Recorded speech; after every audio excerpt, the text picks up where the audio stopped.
জুলাই হত্যাযজ্ঞের মামলায় শেখ হাসিনা ও কামালের মৃত্যুদণ্ড, রাজসাক্ষী সাবেক আইজিপি মামুনের 5 বছরের জেল, ন্যায়বিচার পাওয়ায় রাষ্ট্রপক্ষের সন্তোষ।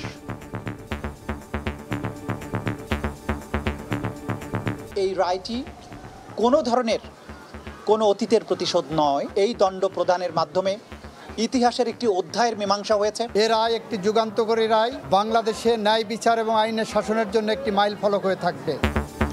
ট্রাইব্যুনালের রায়কে মাইলফলক আখ্যা রাজনৈতিক দলগুলোর, শেখ হাসিনাকে ফিরিয়ে সাজা কার্যকরের দাবি, দিল্লিকে ফের চিঠি দেবে সরকার।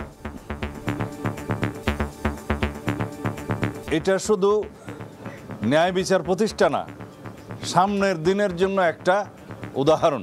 আংশিক হলেও আজকে ট্রাইব্যুনালের রায়ের মধ্য দিয়ে সেই জাতির আশাটা কিছুটা পূর্ণ হয়েছে। এই রায় দ্রুত সময়ের মধ্যে কার্যকর করতে হবে।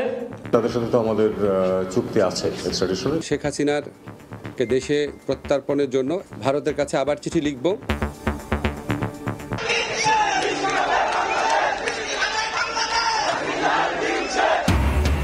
শেখ হাসিনা কামালের ফাঁসির রায়ে উচ্ছ্বসিত শহীদ পরিবার ও জুলাই যোদ্ধারা, সাবেক আইজিপি মামুনের যাবজ্জীবন সাজা দাবি, দ্রুত রায় কার্যকরের আহ্বান।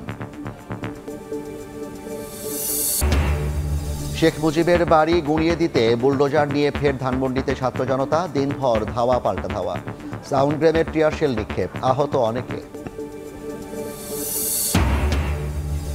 এবার হবে দেশ রক্ষার নির্বাচন, সুষ্ঠু ভোট আয়োজনে ভুলের সুযোগ নেই, বললেন প্রধান উপদেষ্টা। শতভাগ নিরপেক্ষতার সঙ্গে জেলা প্রশাসকদের দায়িত্ব পালনের নির্দেশ।